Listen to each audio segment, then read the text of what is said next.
Blue Kool-Aid drinkers, welcome back. Oh boy, oh boy, oh boy. Oh yeah. It's the off-season, continues, the doldrums. But here we are, talking Lions, man, because we just can't get enough of this team. You know how it is. Right. But we're excited to be back on another podcast. As the draft comes closer, we're going to have some more stuff for you, and hopefully we'll be going live on draft day. So, but first, before we get started really here, let's introduce the Blue Kool-Aid drinkers who are here with us today. We have Bob. Hello there. Rud Dog. Yo. And me, I'm UJ. Big Z, again, could not make it, but we hear he will be coming back soon. So he's changing diapers right now. Yeah. He hasn't figured out the pin part, like, he hasn't heard that they got these new ones with the tape Velcro, on them now. yeah. They're a lot easier. Throw them away when you're done. Yeah. He's old school. Yeah, totally old school, but we'll hope to get him back pretty soon. So only got one diaper. It takes a lot of washing. He inherited it from his father and he's passing it down to his son. I heard he used those dude wipes on the kid, too. They work pretty good. Do you guys use those dude wipes? No, I have not used dude wipes. I recommend them. But I mean, they're nice. It's a luxury, though. That's a lot of money for a. Hey, you only live once, man. You only live once. That's right. Anyway, here we are. Off to a hot start. Hey, the off season's kind of weird for me since especially this one. Since the playoffs were over and all that, and it was very depressing for a long time. So I just really wanted nothing to do with football. Kind of got away from it, and I think we all kind of did a little bit. But now it's slowly sleeping back into our systems, and we're kind of thinking about it more. Draft coming up pretty soon, getting into that a little bit. So it's kind of fun. Did you guys do anything interesting while we were off? Not not football related. That maybe get your minds off the game for a while. Anything interesting? Yeah. I did one thing. I just want to say. Go ahead, you got it. I bought a dirt bike, and I crashed it on the first day I rode it. Did you? And I broke the fall with my face. Oh, man. Yeah, and the bike. You can't even tell with your face mangled up. It looks the same. Well, it's my rough, rugged exterior. But anyway, I'm off the subject here. I just thought, I don't know what I was trying to say. Well, here's the thing. I'm frustrated a little bit, and tell me if you guys think the same thing. As always, I'm always looking at Lions news and gleaning through the internet, going through my social media and stuff like that. And there's so much crap on there, like the Lions, like this, probable trade the Lions will do for this guy or that guy, these blockbuster deal in the works or something like that. And it's all just clickbait. It's all just bullshit. And it just pure filler. It's so frustrating. And now I just can't even read that stuff anymore. And it's kind of frustrating. So do you guys? Yeah. So listen to our filler. That's what we're getting at. Yeah. Yes, exactly.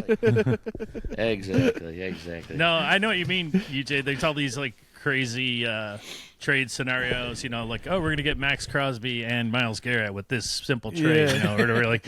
I know. And they'll be breaking. Nothing's breaking right now. I guess. No, Myles Garrett, I would have loved to have him, but obviously he was ultimately just chasing the bag. He wanted that money. He said he wanted a ring, but they're like, well, how about money instead? And he's like, okay, I'll do that. You buy a lot of rings with the money, Right. The letter is looking a lot like a bluff right now. Yeah. Well, bottom line is the Lions did not get that DN that a lot of us were hoping to get. But anyway, let's talk about it. Which means we suck now, by the way, so that's good to know. We suck? According to so many people, it's my God. Because we didn't make some blockbuster trade, we're no Super Bowls, we talked about last time, Woodward, those Maz and those guys are brutal, man. Why you listen to so that? Brutal. Don't I listen stopped. to that. It was still it was right at the combine time where there was still interesting stuff and it didn't hit the doldrums fully, and they were just doom and gloom. It was just Vegas has the Lions as the second in the NFC. The number 2 is for win total, so not everybody's giving up on them. Behind who? By the Eagles. Oh, yeah, the Eagles. Okay. That makes sense. It's just funny, though. One position where we're not actually deplete at is just is like the difference for like so many people right now. I know. Like, and you look at our DN, we got Pascal, who I still believe is going to keep developing into a fine end in this league. And now that he's had a whole season under his belt, healthy. And then you got Davenport back. Granted, he's a cherry on top. Anything we get out of him. And you still got like all those guys that stepped up down the stretch last year. Muhammad and there's one more I'm forgetting. But there's guys. We have guys. We're not like it's not like the cupboard's bare on this any position on this team. Right. Well, we got a lot of depth is what we got right now, and I think what we're lacking is that cream to the crop type guy on top. We have Hutch. We don't need two cream of crop guys. Why not? You don't need. I mean, I'm not saying you can't. Like, it's not good to have them, but like when you get Hutch, those guys opposite him are going to look totally different next year. Like once he went down, you had two, second stringers starting, and that's like the difference. Like with Hutch back, he's going to be wreaking havoc. He's like guys like Pascal and Davenport. All those guys will be better because of him being back. And, when I heard Allll might have had something bad about his injury news, but that was just a headline, so I don't know. But the point is, we got guys, and Hutch alone will make such a huge difference just being back. Well, I mean, everyone's dreaming of the big fish on the other side, which would make our defense pretty unstoppable. Yeah. It would be awesome. I'm not against it by any means. But I'm with you. I mean, like, with the lessons from the year, to me, they're just like, get healthy. I mean, I don't look at Philadelphia and say, oh, we should have done what they did or get a mobile quarterback. No, what we were doing was working great until we got injured. It was. And so they held together with remarkable grit. And if we don't get that other end, like it's a splashy guy, we might get a rookie or something to work in there. And we got, like you say, we have guys on the roster. And even Derek Barnes can rush the quarterback from the edge. Once he's back now, so we'll have him. That's something we don't take into account how many injuries we had. I mean, to top tier players. I mean, it just caught up to us in the end. Really did. Yeah. So, but yeah. And they still honestly almost played good enough on that defense to win. Like, if our offense didn't lay an egg against the Commanders, we probably still win that game. I don't know about that. But anyway, I mean, we had a chance at least if the offense didn't have a rough day. They got some stops that normally would have won us games in the season that the offense just didn't rise to the occasion like they normally did. But it wasn't like a great defensive performance. Yeah. I'm not defending that. It was bad. We got shredded. Well, anyway, we do have some things to talk about today. Let's since we were last on the air, there were a few free agency moves. We signed cornerback Rock Ya-Sin, which wins one of the top name awards. Heck yeah. Free agent sign. Yeah. Cornerback from the Colts. Does that move any needles? That move? Yeah, there you go. I don't think we didn't have the other guy yet either, Maddux. I don't think last time we were on there. No. Well, that was next on the list. Cornerback Avonte Maddux from the Eagles. We signed tight end Kenny Yeboah from the Jets. Re-signed Khalil Dorsey. Now we got a Super Bowl. Khalil Dorsey's back, which I'm happy to see. Yeah. And Me too. we re-signed Coyote Awosika. Yeah, nice. He was a contributor for sure. Solid rotation guy. Maybe he could be vying for the starting spot. That tight end was interesting signing. I guess he's a blocking tight end primarily. Yeah. Big guy. So, I can't remember his exact measurements, but he's pretty big. Solid guy. Because our tight end room's already pretty good, and we're just adding more competition. That's right. That's good. So any of those move the needle for you guys as far as impact-wise? I mean, they're good moves. I think the cornerback signings were really good, actually. All three, yeah. I mean, not everyone's going to make this team, I don't think, and we're going to have some real good competition in that secondary this year. Yeah. So I'm pretty excited about that. I was really happy to see when he filled in. He was a plus fill-in, man. He did a really good job for us. So rock solid depth. Maybe he'll be vying for that starting spot. Graham's vulnerable right now. He's got to show up next year in camp because nothing's guaranteed for him. He struggled down the stretch. I love. They're talking about moving Graham to back to the other side and then putting Mahogany. Mahogany or Giovanni.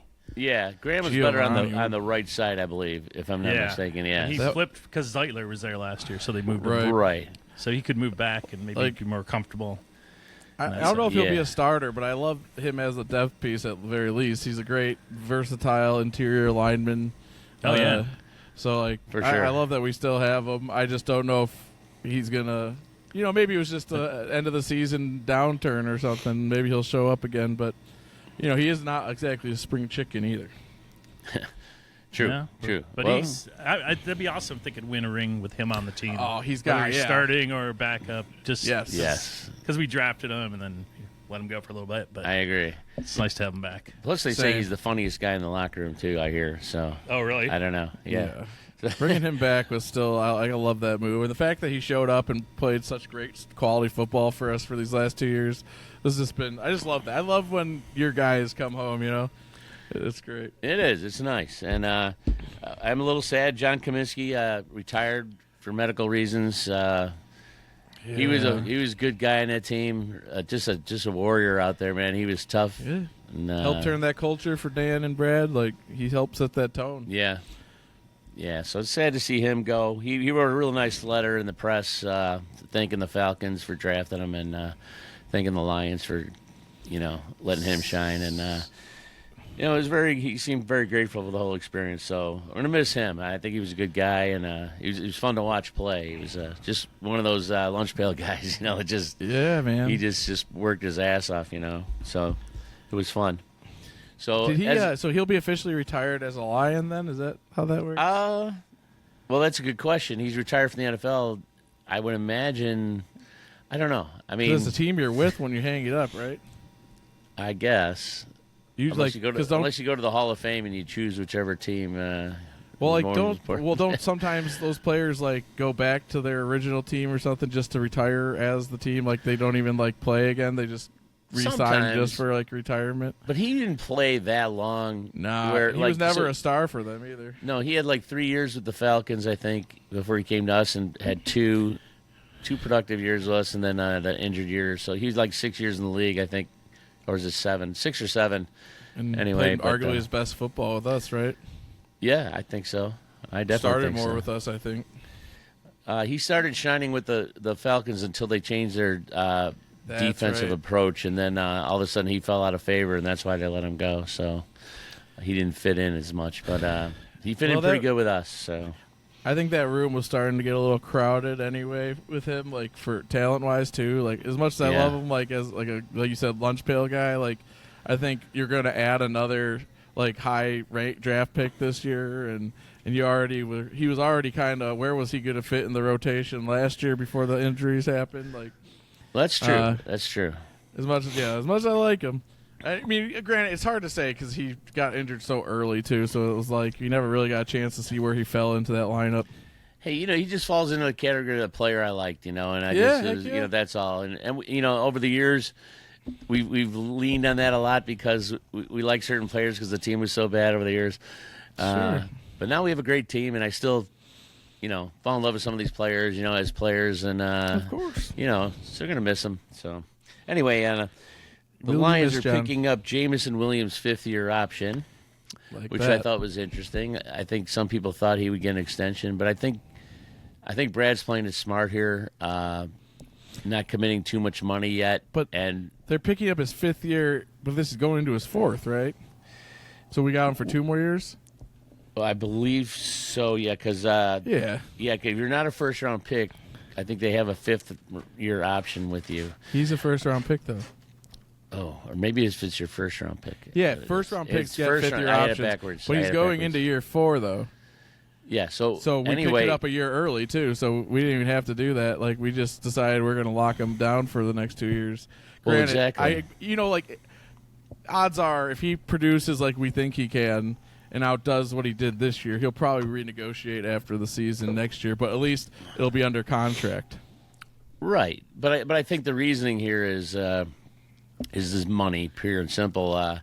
We've signed a lot of big extensions. Hutch's extension's coming up, and we got to sign Hutch, man, and he's going to get a big-ass contract.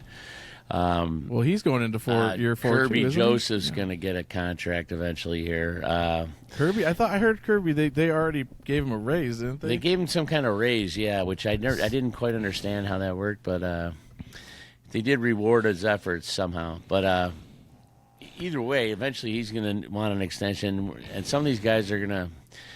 We're going to lose some good players. It's just inevitable. Eventually, they just can't keep doing it. Yeah, eventually.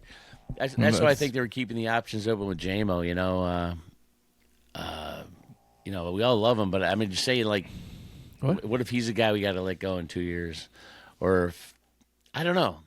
I'm not sure. This is about letting him go? I thought it was about keeping him around. I think what I'm just trying to say is that I think Brad's trying not to tie up too much money right now. So how is a fifth-year option related to that? Sorry, I didn't mean to cut you off. Well, because we're not paying some big-ass contract. You're saying instead of extending him through a renegotiation, like a new contract. Right. Paying some ungodly contract, for $100 million or something. He hasn't played a full season yet. I feel like it's smart not to negotiate with him for a new contract just yet. Like, I think this shows a commitment to him, and at the same time, it's like you're not jumping to a new contract on a guy who's only had one near complete season and had another, goofy suspension. But, he did put 1,000 yards and probably less catches than anyone else this year, so the dude's about to blow up. And I think, the thing is, I don't know how you let a guy like that go, because especially the player he seemed like we know he can become, which is a complete wide receiver with ultra elite speed. That's rare. Like, look what the Bengals just did for their two receivers. And they don't have a complete team like we do. Well, they're going to have decisions to make. It's going to be tough, man. I mean, yeah, but I think J-Mo is one of those guys they intend to keep in this offense. I mean, we haven't done much to build past him and Amon-Ra for that matter. Like, there's not a lot of depth in that room. No, there's not. And we're lucky they've been able to stay healthy. And, and Tim Patrick was he's helped out a lot. And Khalif has been a solid guy. Oh, yeah. But you're right. But beyond those two, when those two are stars, we got a couple solid guys and no depth at all, really, in that room that we know of. Start pulling on, like, the Tim Kennedys. And Yeah, right. I know. So, anyway, that's going to be interesting how they play out these contracts and stuff over the time. Another thing that came up, Campbell was talking about, I really like the way Campbell does this kind of stuff. Like, he called out Hendon Hooker and Broderic Martin basically to step their games up. And he says if Hendon Hooker wants to be the number 2 quarterback, then he has to win the number 2 quarterback job. I mean, that's just saying that out loud, that should light a fire under him. If he's any kind of competitor at all, it should light a fire under his ass. And nothing he doesn't know, but now it's been said on purpose out loud for the world to hear, which, I mean, hey, yeah, like you said, light that fire. But, I mean, I imagine that fire probably already felt pretty hot when they signed another quarterback. Well, yeah. I mean, not that this guy's any more talented than he is, but just, you're right. That they gave him more competition. Right. Well, the first shred of doubt, the crack in the infrastructure, whatever you will, is when they didn't bring him in when Goff got with Teddy up in that game and they brought Bridgewater in. I think that said something right there. A little something. So, I mean, that's got to be kind of hard though. Like when all you have is practice to try to show what you are, and like he has gotten no game reps. They don't even give him as many reps. Like reps go to Goff first. Excuse me. Well, yeah, you got a point there, but he did play a lot of the preseason and never really stood out other than his runs. No, but that's not an excuse, though. That's just not an excuse. So, there's no excuses, and I don't think Dan's not saying anything that Hendon doesn't know. Like he knows he's got to prove himself, and that's this team in general. Everyone knows there's always a competition, regardless of your position. Like if Hendon shows up to camp this year and somehow just looks so electric, like even Goff starts to get a challenge. But I mean, I don't expect that, but it's not out of the realm of possibility. Everyone should, though. That's how Hendon Hooker should be thinking. Hell yeah, Hendon Hooker should be thinking like he should be the starting quarterback. He should be. Absolutely. I mean, if he's a competitor, there's no other way he should be thinking. Mm-hmm. And I hope he is thinking that way. Push Goff. Why not? Brady had that. Tom Brady, I was listening to him talking about it when he was second string and third string. He says he was so he couldn't get any reps in, like they'd give him like 2 reps in practice, and the other guys got like 10 or 20 or whatever it was. And he just, how can I prove anything, And then someone told him, he says, make those 2 reps your Super Bowl, man. Like those are the 2 biggest plays in the history of football, and so he treat every single play like it was the game-winning play of the Super Bowl or something, and next thing you know, he's getting like 4 reps and then 10 reps. And I'm just saying it's a mindset, at that position, and especially when you're second string, which, we've experienced in college, Red Dog, where, my first year I didn't play, and it just ate me up alive. And I imagine these pro athletes have that same pride. They, plus, right? Like, their livelihood's on the line. For us, it's just the love of the game and, like, wanting to be so badly on that field. Like, we don't have millions in our job. Unless you're Tim Boyle, there's no pressure. You just play every year for a different team and collect a check. Never see the field. There are exceptions. What being perfectly average can do for you. There are exceptions. Yeah. I know what you mean, though. I mean, there's no chance Goff is actually getting pushed, but that has to be his mindset. You're right. Yeah, I agree. I mean, like I said, like Hooker would have to show up playing out of his mind, but like even then, it's like something would have to give on Goff's end probably. But yeah, you're right. Mentality. He can't think of it any other way. Yeah, you're right. He shouldn't be in competition with the new guy they brought in. He should be thinking, I'm going in for Goff. He should be. And the other guy was Broderic Martin that he called out to. And, he was a project from the get-go. We knew that. Yep. However, this is the year of maturity. I think we should have seen a little more from him by now, and I think the Lions are thinking the same thing. He apparently, worked on his body and, the NFL body and got a lot better physically and stuff, but he still hasn't shown anything on the field yet. So I think at this point, his past means nothing. It's like, what is he going to show up and do this year in camp? Like, I don't think, like, maybe should have is whatever. I think they knew, just like Iffy, like year 3, Iffy hit his stride, finally got healthy, and wow, what a performance he put on the end of that back half of that season. This is the deadline, right? Like, come to maturity now, or we're moving on. Everything else is irrelevant. Yeah, when Campbell's like challenging him publicly, that's when you're getting towards the end of your rope there. Yep. Because the Lions are actually very patient with a lot of these guys that that have talent and like they see their skill set. They'll like wait it out a little bit, but but eventually, they got to show it on the field. Yeah, foot up or shut up, man. Well, and that's what Dan said about Iffy. Like, it wasn't like they love him as a player, but the injuries just kept stacking this year when it was just kind of the final straw. Like, we couldn't rely on him to stay healthy, so it was time to kind of move on. Yeah. What did Campbell's like, look, Iffy's a fucking China doll, man. No, maybe he didn't say that in so many words, but he did bring up the injuries, but he didn't say that. Yeah, it's unfortunate that sometimes that's just a part of it, though. I mean, look at Marcus Davenport example there, sort of. Well, he was a more proven veteran. He had some good years there, but if he got a nice contract to go play for the Dolphins too, so it's not like. If we could have got him cheaper, I bet we re-sign him. But, good for him. Go try your wares elsewhere. And absolutely. That's at Davenport. We're getting him cheaper because of his injuries. Exactly. Yeah. The Lions know what he can do because when he was healthy, he was actually very effective. Very effective. And, if we could just hit one healthy year from him, man. That's what I keep hoping for. Just one healthy year from that guy, and he'll, believe me, guys, when he's healthy, he's awesome. He's a really good player. I'm sure that had to be frustrating for him last year because he was on a really good defense and team was on the rise, and then he had to bow out that early. That did suck. Yeah. Yeah, he's got to work his elbow out a little more. He got that weak elbows. Was it an elbow injury? I think he break his arm. I thought it was an elbow or an arm injury of some sort.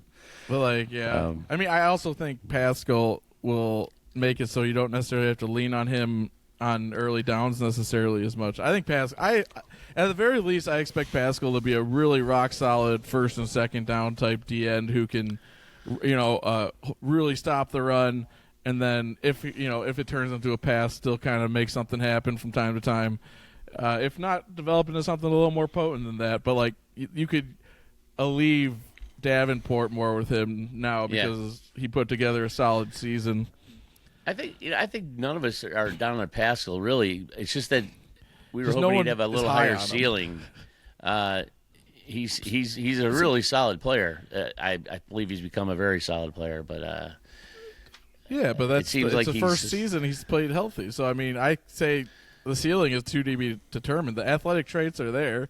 Now that he's put together a full season, I do expect him to take a little bit of a jump forward. Now this is like his sophomore year, effectively. So yeah, you know, but he's also has years in the league now. His pass rush needs to develop a bit. Like he needs to show the ability to win a few more reps here and there. But at the same time, at worst, he's a really rock solid rotational piece in that D line. Oh, absolutely. Anything else on? Broderic does have the advantage of Allll being down for a while still too. That might help him carve out the back end of the roster. Maybe hang on till injuries. Like Wingo might not be back at the beginning of the season. Things like that might. Like, thank God we signed Lopez. Him and Reeder at least give you confidence you'll be able to field 2 solid tackles. Well, and Levi. Yeah.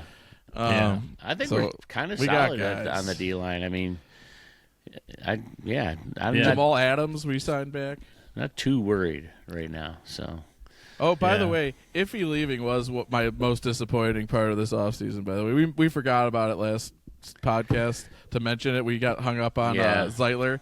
I was really bummed because I still think he's an elite guy when he's healthy and like could be an absolute difference maker. Yeah. But I can't blame him for moving on either. Yeah. And UJ, like Aleem McNeil too. He'll be back probably not for the opening of the season, but he'll be in a little later. But it'll give some other guys some playing time while he's. Well, here's one thing ready. I'm hoping with the Lions this year, and I wonder how much Campbell thinks about this, but winning the Super Bowl is about peaking at the right time. It really is, and I just wonder if Campbell's put thought into that. Like after this last season, it seemed like we just peaked in that Minnesota game at the end of the year, and then it was just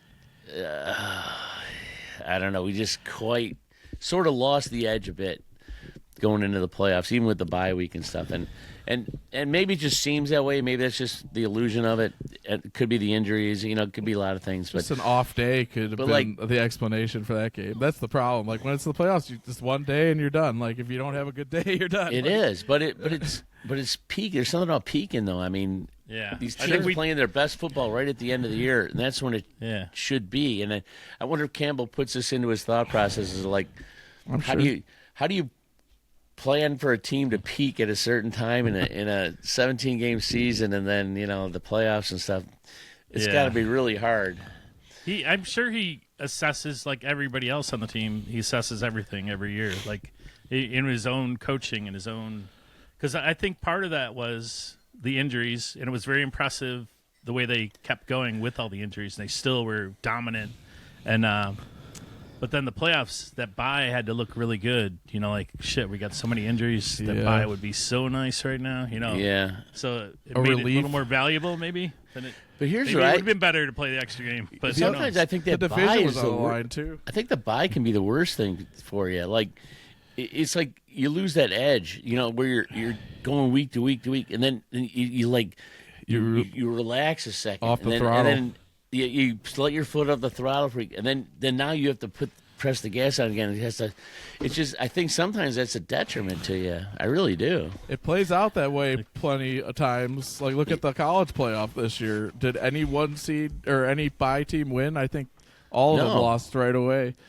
So it all depends, though. I mean, personally, I think having the bye is great. I mean, Kansas City's had it and they won the Super Bowl. In the past. Yeah, I mean, you're not wrong either, but it's just. But like we were riding the Lightning this season because of that defense. Like they were doing everything. They were pulling out too many stops too early. And I think that's it, UJ. Like I think if we had a healthy defense, I think we're looking more at just like pushing for perfection instead of digging deep every time to try to find a way to win.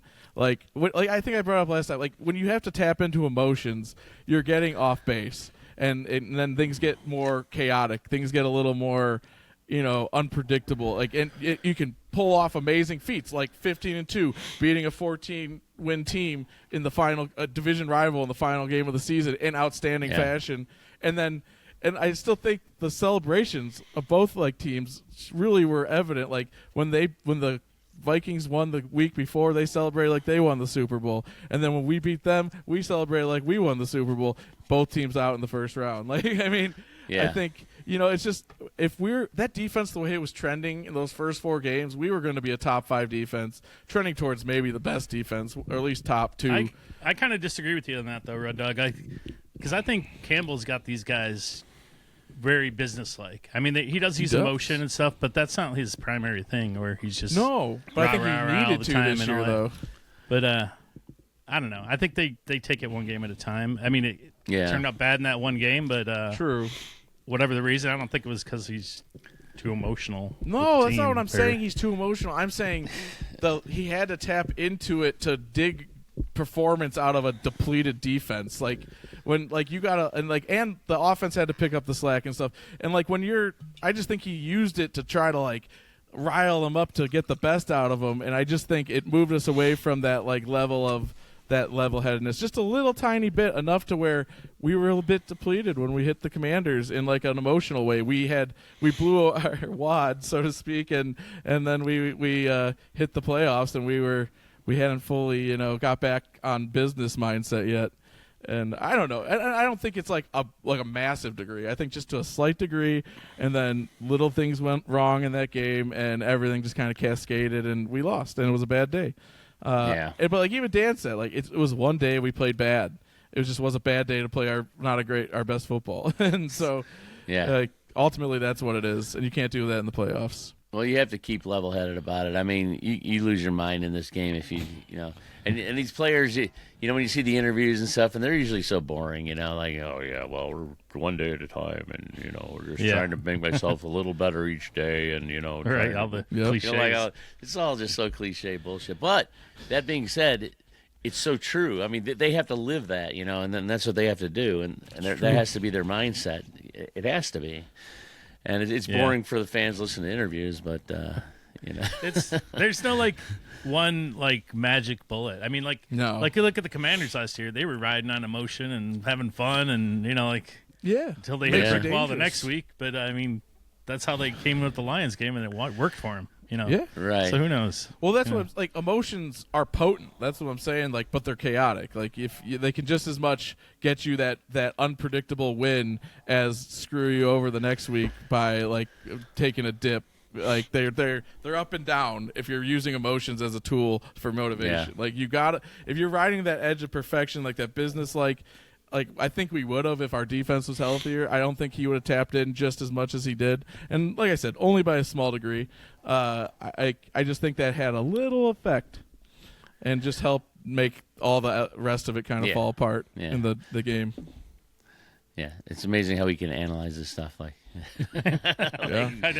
Because of that one game, it basically it comes down to that one game which sucks because it's the hardest game to analyze because there's not one thing you can't point to any. It just was a bad day. It comes down to it. But I'll tell you what, with this team, I just still remain highly optimistic, and Campbell and Holmes have this thing humming pretty good, and we're going to be competitive for a long time. This team will be like Your window's not closed? No, our window is wide open, baby. I still see the Super Bowl in the next couple of years of this team, absolutely. But what do we not have? What do we not have that other teams have? People are the Eagles went and got Saquon. Well, we have our Saquon. We have Gibbs. Our D-line might not be quite as stacked with top-round names, but we still got elite player like Hutch. We got Lee McNeil. We got some studs, DJ Reader. Our linebacking core is trending towards maybe the best in the league in the next year or two, especially as Campbell fully matures. I think him and our secondary, we replace Carlton Davis with DJ Reed, which many people think is an upgrade. And you got two of the best safeties in the league. Yeah. Our O-line is still there's a little turnover there, but they're top unit in this league. They'll still be very good. Yeah. And there's nowhere we have an obvious weakness. Even the D end, everyone's so worried about. Like I said, we got solid bodies there. Well, let's use this as a segue because we got a couple more things to talk about. Let's just touch on the draft a little bit. We're not going to really go deep diving into it or anything like that. But you're talking about needs, Red Dog. Like you're saying, what is that one thing the team needs? So let's just start there in the draft. What are our needs? I know the Lions are notorious for going for the best player available, no matter what the position is. But let's just, for the sake of the argument here, what do we need on this team that would really help us in the draft? I'm talking about. So, go ahead, Bob.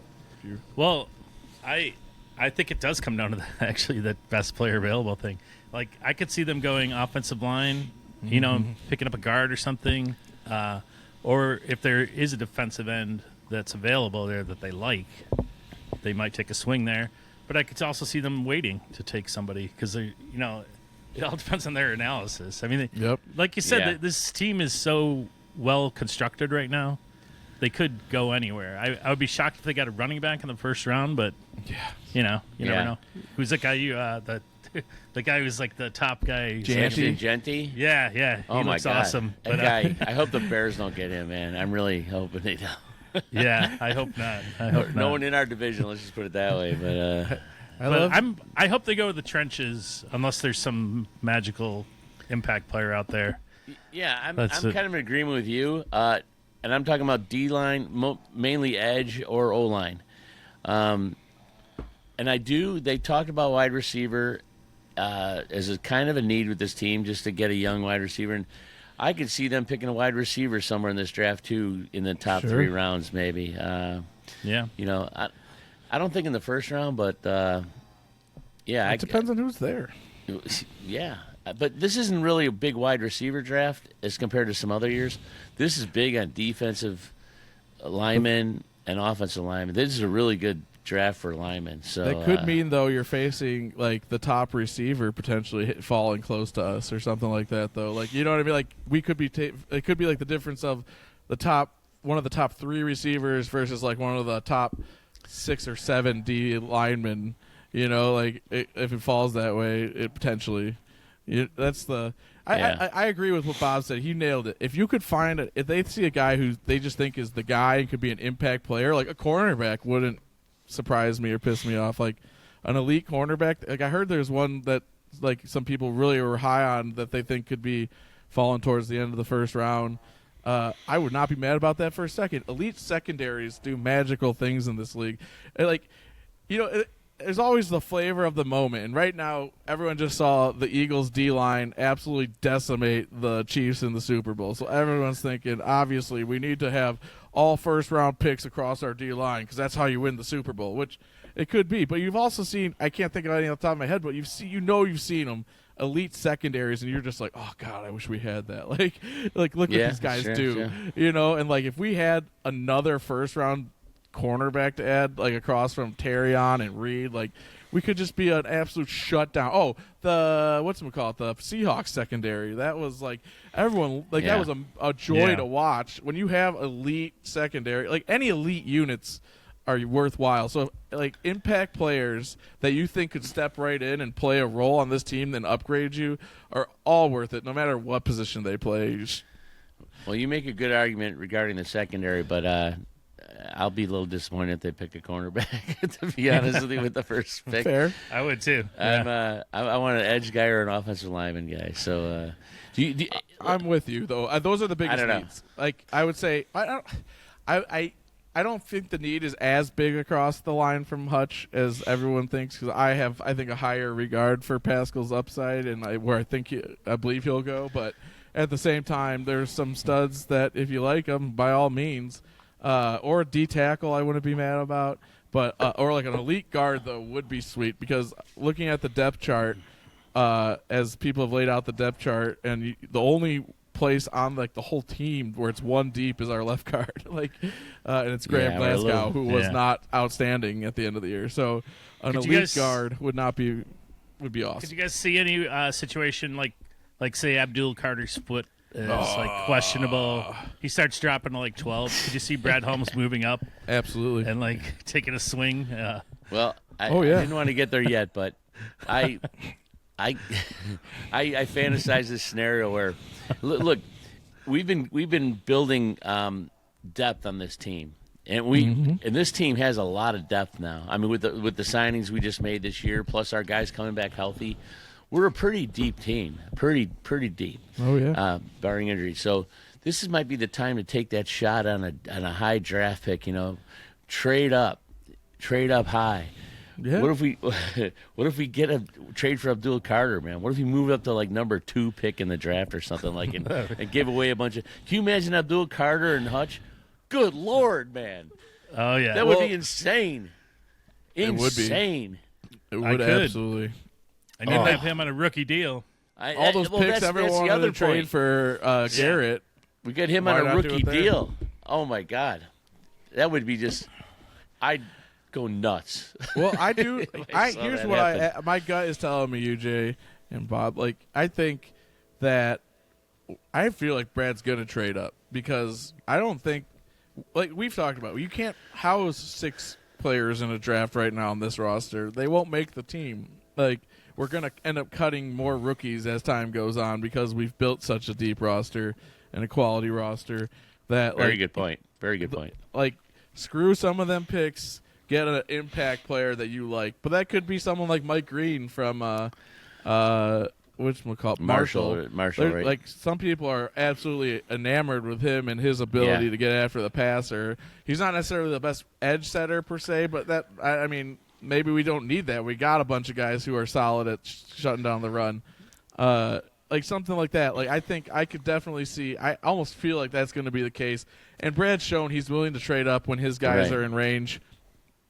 Well, that's just to compliment what you just said. I do believe that they are looking in the high end of the draft, 1 or 2 guys that they think can move in and start immediately. Mm-hmm. And beyond that, like you said, how many guys can make this team? We're so deep right now; it's going to be tough for rookies.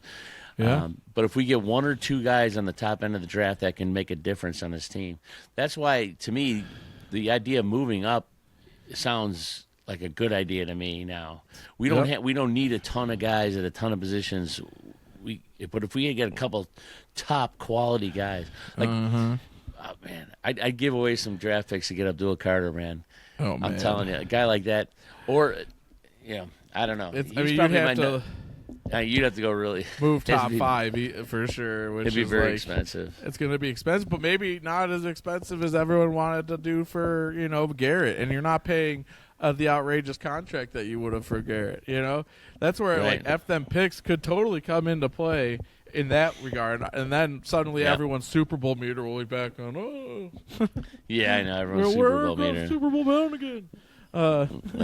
But like, yeah, I love it. I don't know. You're right. Running back, there are some intriguing running back prospects because you have a couple guys who ran like absolutely blazing 40s. But like, it'd be like the last position of need. But like, Bashal Tootin from Virginia Tech ran a 4.32 and passed up Gibbs as one of the top 5 fastest running backs to ever run in the combine. I mean, that sounds silly, but also more dynamism just tends to contribute to winning. So it does, and we have a lot of that. So, is there anybody in the draft that intrigues you? Let's just say we stay where we're at. Just 1 or 2 names that might pop out to you. I really like that kid from Nebraska, though he might be more of a second-round pick, Ty Robinson. Your guy, Landon Jackson from Landon Jackson Arkansas. is my there's 2 guys that intrigue me. Landon Jackson from Arkansas, 6'7", 265, just a beast. Or he's 280, actually. He's bigger than that. Can you imagine him on the opposite of Hutch, though? Big motor, pretty good lineman, good bend. He fits the prototype. He'd be like another Davenport or, in that kind of category. Big, really long, really strong. outrageous numbers. He at that size, he ran a 4.68, had a 40.5-inch vertical. He's a little weird build, like with a really long lower body. Yeah. But like you watch his film, and he just puts tackles on the ground. Like that's what they like. The guy that can collapse the pocket and then let Hutch be the wild man running around. So he's kind of high on my. You see him where we're drafting. He's kind of high on my list, and so's Gray Zabel from North Dakota State, the offensive lineman, who can play all 5 positions on the line. This kid just looks like he's got it, and these are the 2 most intriguing guys to me at our position in the draft. There, I don't hate the idea of like a Mike Green. He doesn't fit the prototype we like, but if he's just a slippery, just speedy pass rusher who gets to the quarterback, we don't need another complete DN necessarily on this roster. Like we have some big boys that can do like that edge position. Let him be just like a pass rusher. Right. With we some, just need I don't to think get to he's the a damn bad passer. Exactly. We got to get to the passer. No, we doubt absolutely about it. do. And I mean, Hutch will improve that, but more help the better. Yeah. Well, it's going to be an interesting year, and it'll be interesting to see who we pick up in the draft. With Shep now leading the defense, that'll also be interesting to see what kind of wrinkles he adds to it. And I have a feeling it won't be exactly the same as Aaron Glenn. Right. It'll be his own wrinkles into it, and it's going to be fun to see how that progresses. I think it's going to be a lot of fun, actually, to see that.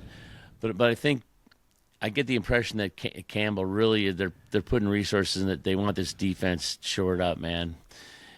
They know how close they were last year, barring injuries, and I think they're going to put a lot of resources into the defense this year. So and hopefully not at the neglect of the O-line.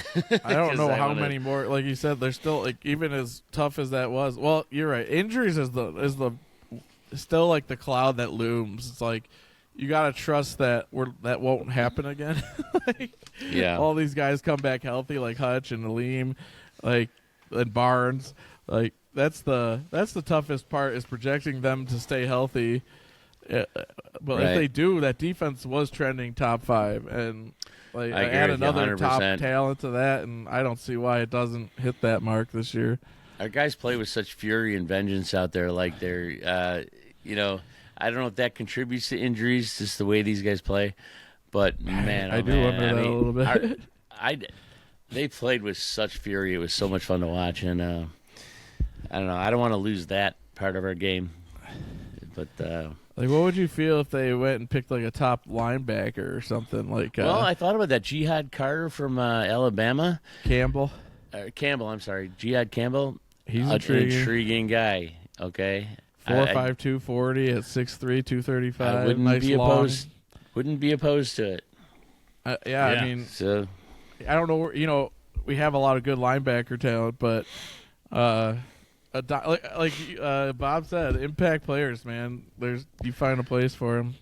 Right. Exactly. Yeah. Exactly. For sure. Well, guys, we've been going on here for a while. Let's just touch on one little thing real quick here before we're done. Rule changes. You guys see any of this stuff? But the Lions had 3 proposed changes in the rules. Yeah. And shut down. like shooting skeet. Did you see that? The Lions wanted to not have an automatic first down for illegal use of the hands or whatever. Yes. Or defensive holding. Defensive holding. And the only 2 teams that voted for it were the Lions and the Jets with Aaron Glenn. Right. I saw that. That's kind of funny. Saw that. And then someone from I think it was the Packers or somebody that came up with a argument against it, which is actually a good argument against it, because Campbell was upset about the the second and longs, third and longs, or, where they get an automatic first down when they needed 20, to get a first down. Yeah. But defense can use that to their favor, though, in those situations where they'll kind of hold on. They can get away with more and still not kill themselves, like.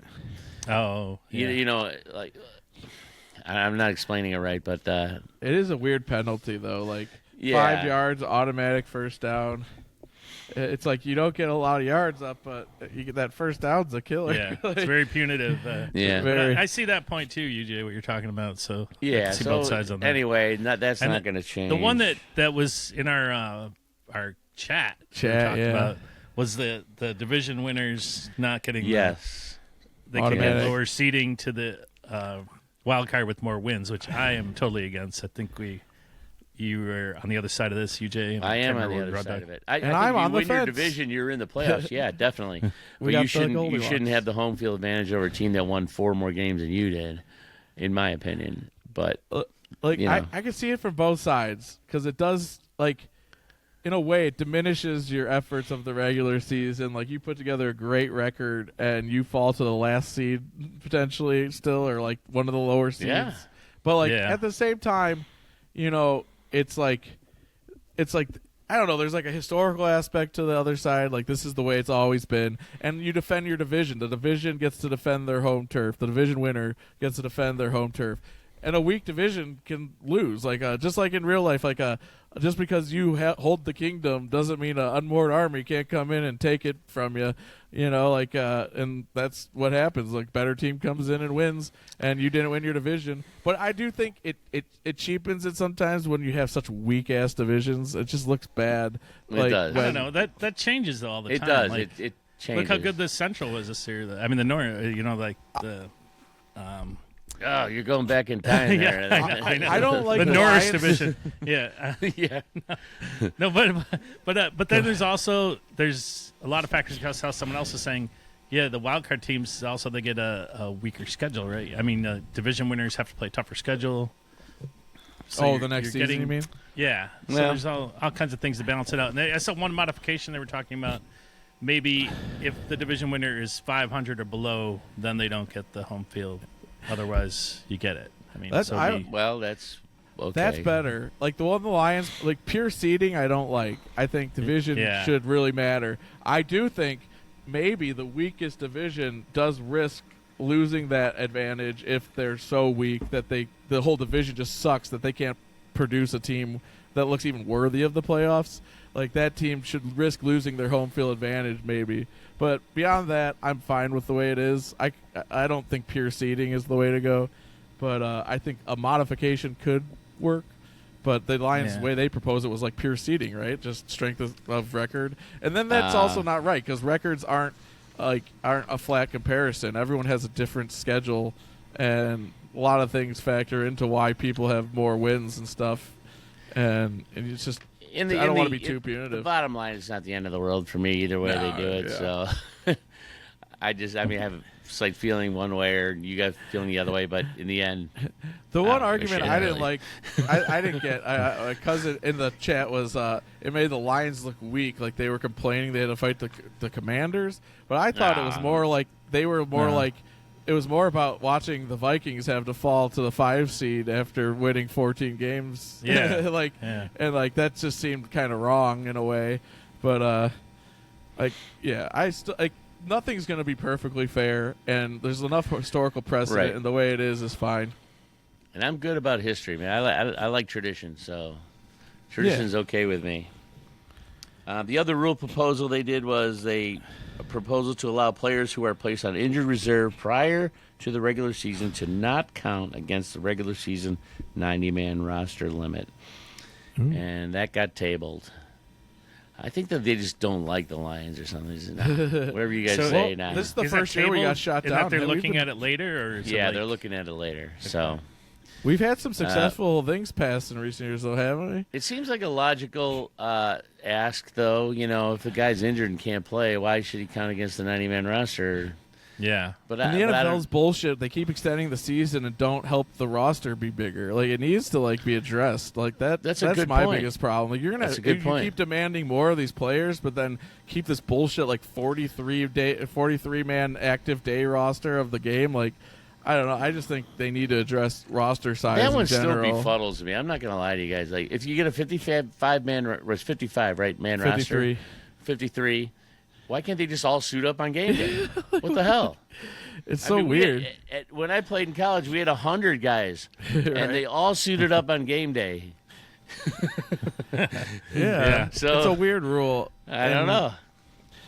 I don't get it. But I've heard like extreme versions where it's like if you want to keep adding this roster, what if you could, or adding the season, just make the roster so big that like, you know, you have like entire backup roster that like you might go to the game and like, oh, this week Hendon's playing quarterback because Garrett Goff's got like a bye week for him or something. Like, I don't know, like that would be interesting in its own way. Like it would change the whole strategy of like. Well, that was how my you theory play back guys. in the day. Like, the players were about mad that. about 17-game season. Well, sure, let them all play a 16-game season.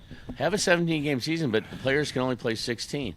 That would really add a lot of interesting strategy to how they use the players. When do they sit that guy for that 1 week? You know, Get like some baseball math in there, kind of like how you really use add relief to the pitchers and stuff. strategy, you know, of It the would. game. But it would. anyway. And then Tim Boyle would be like, "Wait, I have to start? What? wait a minute. Shit. Tim Shit. Boyle. That goes against my whole plan. Oh, The only good thing they've done recently is making the practice squad a more viable reserve unit, like where you can keep some veterans around and keep them on as that was not good. just only like first 3-year players are able to be on practice squad and stuff. Like that's silly. right. But Yeah. they need to keep modifying that, even as the 17-man or 17 game, like especially if they expand the season. That whole practice squad thing, though, that was another thing where Holmes was great last year. Just finding players, you know, like Yeah. as we were dwindling, he's like, He Holy was. shit. you have Oh to my be aware of God. every roster in the league, you know, if you're in that position to No know like, kidding. And we which guys signed can do back. your system and all that. You know. True. That's got to be a hell of a job, man. I'd kind of like to be in their office, see how they operate one Oh time. Just, yeah, you know, because God, Oh they got to gosh, have fly on the just- wall, man. It's got to be amazing. they should do that. They should film like the whole thing and like wait 15 years or something and then show it, you know, so people can see what the hell is Yeah, going like on. statute of That's a great limitations. idea, Bob. That's a great idea. Oh my So God. by then it'll be like, you know, won't matter. Yeah, it Right. won't give away any secrets or anything. So Yeah. yeah, that'd be awesome. I'd love to see that though. Like To your point there, sorry, good. You no, did go it. ahead. I was just saying to your point there, the like look at what we resigned, like 3 or 4 of those guys that stepped up for us down the stretch that came out of nowhere. Ezekiel Turner, I forget Muhammad's first name or last name. Yeah, I know. Like we've signed a Yeah. few of these guys. Like I think like one of the best blessings of last season might come out is just how hardened and like how much we got to try some of these depth players and get them in the fire and really see what they're made of. And a lot of them Yeah. stepped up. Like, and those guys will be rotating in potentially this year. You know, not being relied on. Like that could have really just like really firmed up our roster in a way that wasn't planned but worked out in a cool way. Well, this team is becoming much more battle hardened now after the last couple of years, and especially last year. So I just see nothing but better things ahead. Yeah. This is gonna be a tough game for anybody to play against. Tough team for anybody to play against. Yeah. You know, it's no one's gonna really want. We're like play a default us. winning record team now. Like if we fail to win, it's just- at least have a winning record, that's going to be a shock. Like this is like the kind of team that wins the regular season now. Like that's what we finally become. We have one of the best rosters. We're going to win most of our games. And which is awesome. Last year to me was just a step in the process. You know, like there's a hardening that comes with these teams. You know, that to become Super Bowl champ. You know, and it's a rare team that just does it out of the blue. You know, it's usually 2-3 years of just becoming hard. You know, and learning hard lessons. Like, and last year was a hard lesson for us. You know, and so. It was. Yeah. I just think it's all going to pay off, and we're going to see the dividends of that this year. I really do.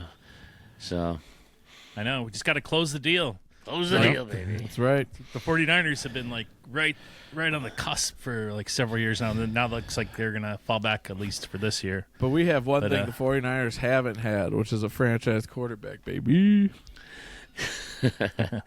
True. Yeah. True. True. So, hey, any closing comments? You guys want to make any jokes or anything? You got anything to? Your face. I got a. Ooh. ahead. I got a joke, but I don't know if I can tell it on the radio on podcasts. Can you do Then it? you got to tell it. I'll try. Okay, I'll try. Okay. So you'll have to use some Kid Jake can bleep visualization you out. technique. Okay. Okay. It's an Italian joke. Is it okay? Can I tell an Italian joke? Yeah, sure. Go I ahead. don't like Italians, so no. Oh, I like Italians. Italians are great. Kidding, go. So this Italian guy, he's out at the food market, and he buys a couple big watermelons. Big, really nice, big, fresh watermelons, and he puts one under each arm, and he's walking home with these 2 big watermelons, and this guy passes him in the street. He goes, "Hey, you know what time it is?" And the guy holding the watermelons, he looks down, like he's looking, and he sets the watermelons down for a second. He gets up and he raises his arms and he goes, "I don't know."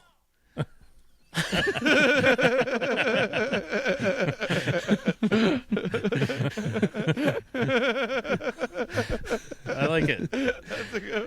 Got funnier the more I thought That's about not it. disrespectful. I think it's good. That's a great one.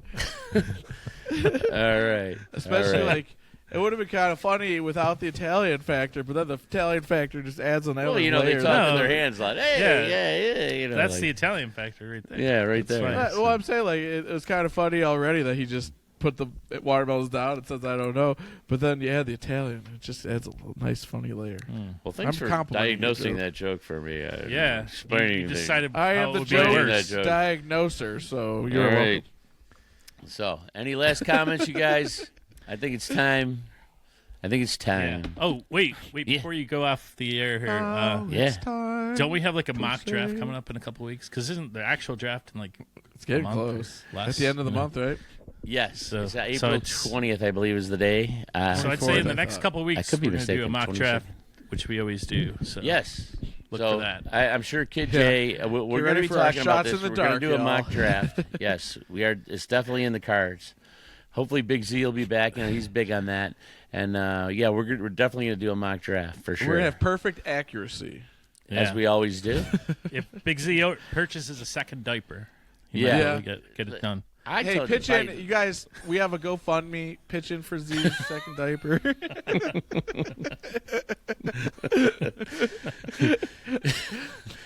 Oh, yes. Diapers for Big Z. You can Zell And we us come at, full circle. Venmo us. Diapers for Big Z. Hashtag diapers for Z. Comment if All you right. think Z needs another diaper. Oh boy. Okay. Hey, on that note, Yeah, on that note. all right. On that note, we need to thank some people. First of all, you, the listeners. Thanks for you guys who listen to us. We love you, and I know we haven't been on here a lot lately, but we're trying and we're building back up again, man. We've been doing this a long time, you guys, and you guys know us, so we love you, and we try to do the best we can. We want to thank Minute Maid Media for helping making this possible. Sideline lemon orange juice? Report for also helping make this possible and hosting us. The Detroit Lions. Oh yeah, we want to thank them. Yeah, because like for if we being didn't, awesome. like without them, like Yeah. what would we be doing? What would we be talking about? Talking about something else, apparently. And you can follow us. We'd be mutes. What would we be potting about if we weren't potting about the Detroit Lions? I don't want to go there.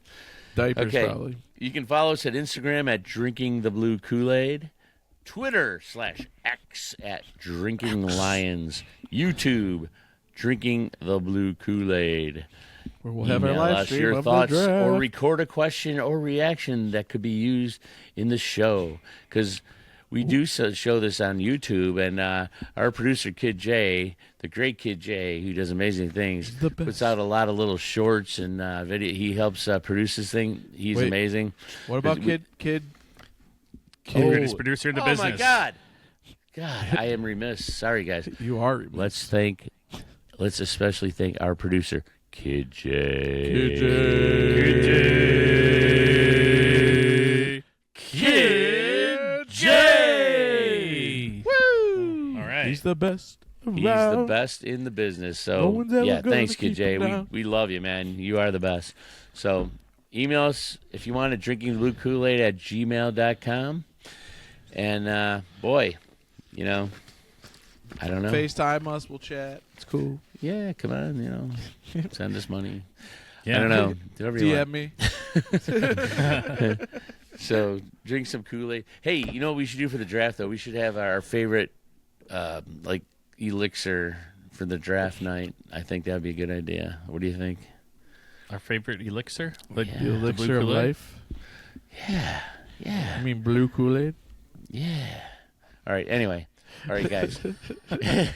We're done. We're done. Are we? And Put a fork in us. last but not least, as always, go.